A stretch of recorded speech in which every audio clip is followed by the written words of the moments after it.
Aka uka o'rtasida bo'ladigan holat, akasi borlarga jo'natib qo'yamiz. Assalomu alaykum. Aka, yaxshimisiz? Va alaykum assalom. Buku o'zing yaxshimisan? Aka, shu desangiz ozgincha pul kerak bo'lib qolgandi. 100 ming so'm berib turing. Qaytaraman albatta. Bo'ldi uka, bir og'iz gaping. Mana uka. Esicho, xizmat bo'lsa uka kelayvering, bo'ptimi? Rahmat aka, joningiz sog' bo'lsin. To'shni berdim. A few moments later. Ha, o'tiribsanmi? Ha, o'tiribman. Nima gap, yo'qlab qolibsiz?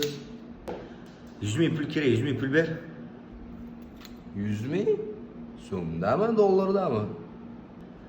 So'mda ekan ishni. Ha, bo'pti. Ey, karo. Serolarsiz. Tez qo'lim o'pincha. Izduvasi qilyapsanmi?